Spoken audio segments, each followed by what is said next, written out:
Good morning. Good morning.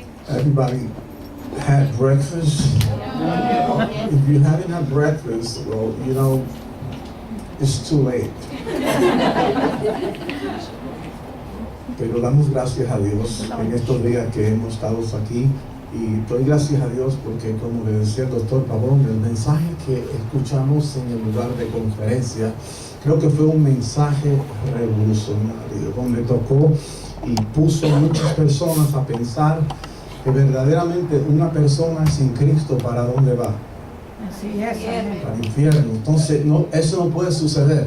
Tenemos que interceptar ese tipo de vida y decir, hay oportunidad cuando la persona recibe a Cristo, si es que hay alguien que se atreve. Amén. Entonces, en esta mañana vamos a seguir y sin no más tardanza vamos a recibir, vamos a estar de pie y vamos a recibir al doctor Luis Ángel Díaz Pavón, por favor.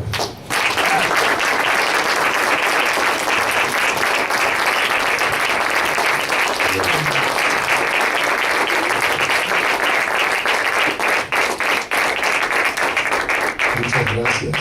Puede sentarse.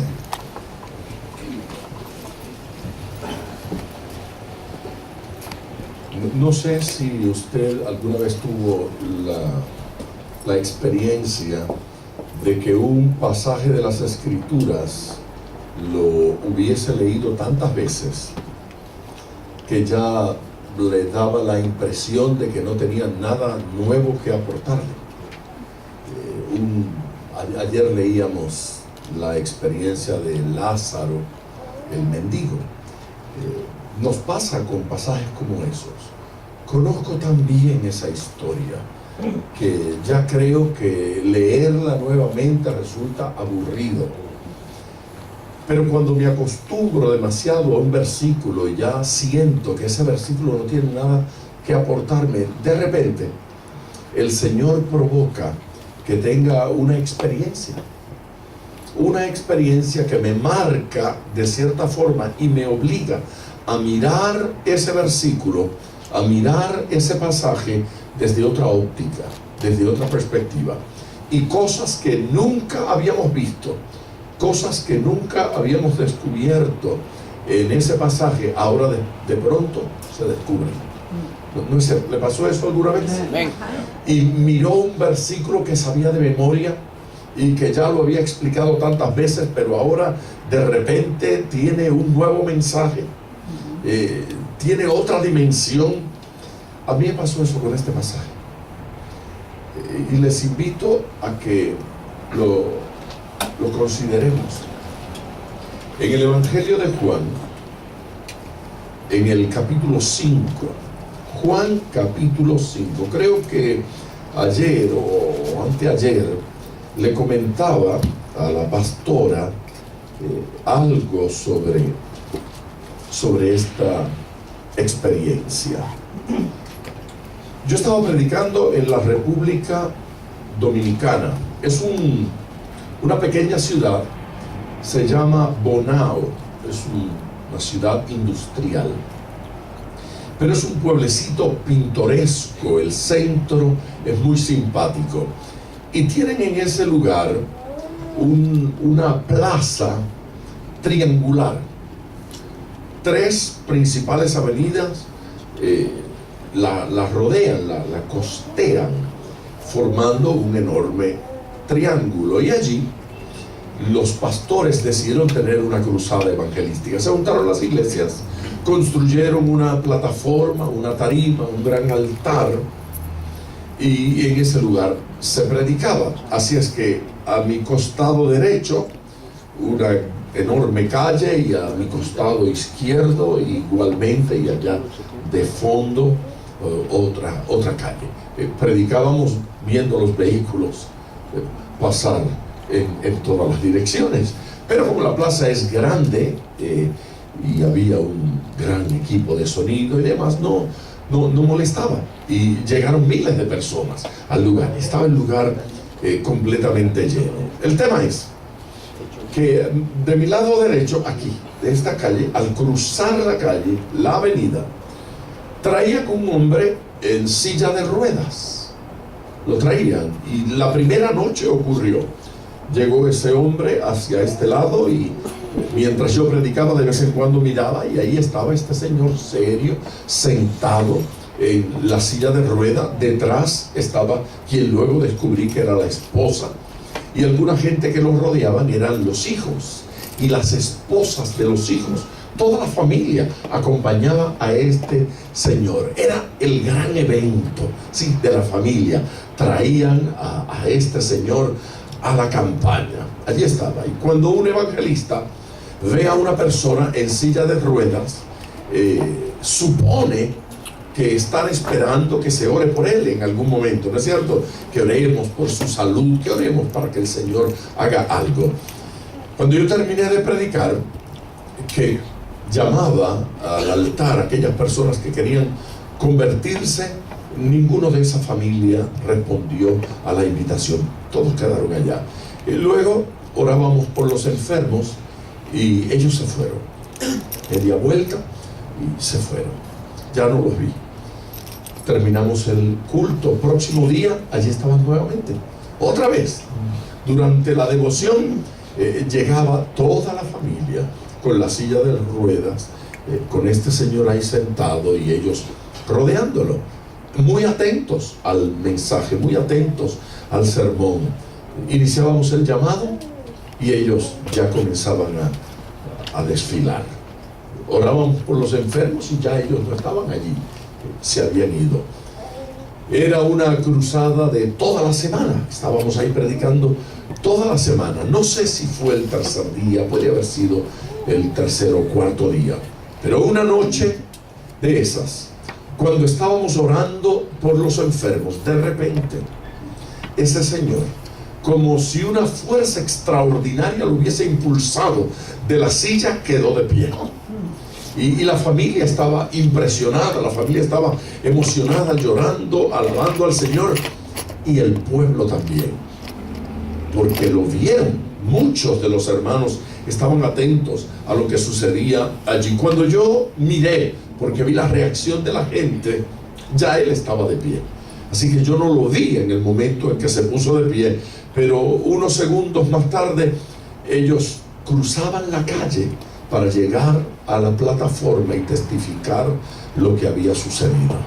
Él venía empujando la silla de ruedas y cruzaron la próxima acera, entraron a la plaza. La familia estaba feliz y yo me acerqué con el micrófono para entrevistarlo. Le pregunté el nombre, le pregunté si era de allí, de la ciudad. Me dijo que sí, y le dije: cuénteme lo que pasó hoy, cuénteme el gran milagro que Dios le hizo. Y él dijo: no, hoy no ocurrió nada. El gran milagro ocurrió la primera noche de la campaña. Entonces cuénteme lo que sucedió la primera noche de la campaña. Dígame qué fue lo que sucedió. Dijo: yo llevaba 38 años en esa silla de ruedas. 38 años. Yo era miembro, dijo, de una de las iglesias de la ciudad, y me aparté y me convertí en un crítico, me convertí en un chismoso. Yo hablaba mal del pastor, yo hablaba mal de los hermanos de la iglesia, yo me quejaba. Tuve un accidente automovilístico, mi columna se fracturó por varias partes, mi pelvis también sufrió fracturas, mis piernas, mis costillas.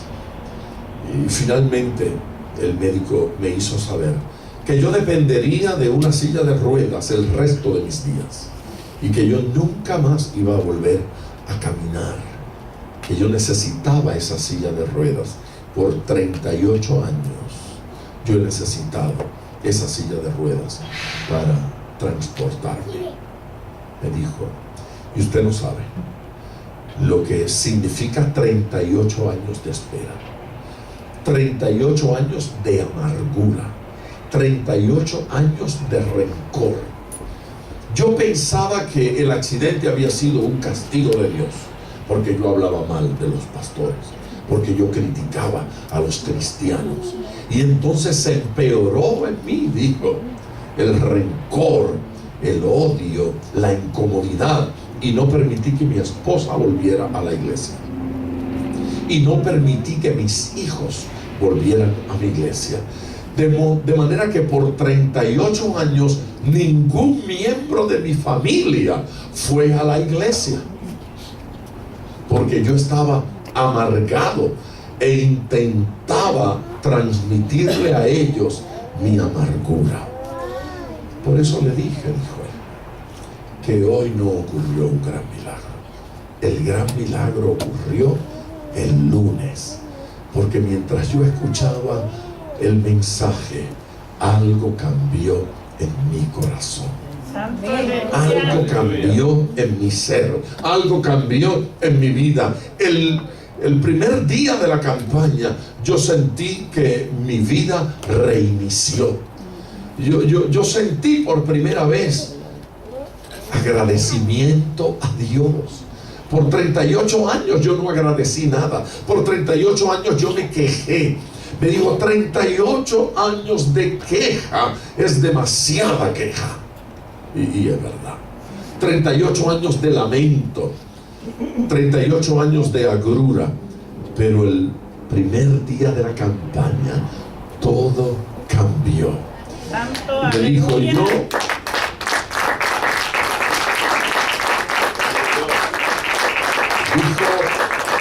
yo no le pedí a Dios que me sanara.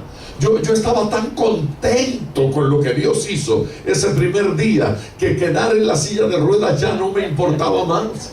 Yo nunca le pedí al Señor, sáname, porque yo sentí que Él me había perdonado. Y por eso no pasé en las invitaciones de oración por los enfermos. Yo nunca le pedí eso al Señor. Me tomó de sorpresa hoy el Señor cuando sentí que mis piernas se fortalecían, cuando sentí que podía moverlas, cuando sentí que podía pararme. El Señor lo había sanado. Hay alguien aquí que le dé gloria a Dios.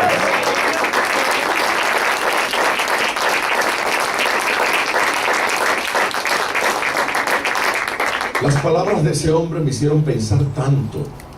Y yo sabía que yo había leído en la Biblia una historia que la recordaba a raíz del comentario de él. Y era el capítulo 5 del Evangelio de Juan. ¿Quiere que lo leamos? Acompáñenme, por favor. Juan, capítulo 5, versículo 1. Después de estas cosas, había una fiesta de los judíos, y subió Jesús a Jerusalén, y ahí en Jerusalén, cerca de la puerta de las ovejas, un estanque llamado en hebreo Betesda, el cual tiene 5 pórticos. En estos yacía una multitud de enfermos. ¿Cuántos enfermos había? Multitud. Sí, había una multitud de enfermos, eso es, muchos enfermos, ciegos, cojos y paralíticos, que esperaban el movimiento del agua, porque un ángel descendía de tiempo en tiempo al estanque y agitaba el agua.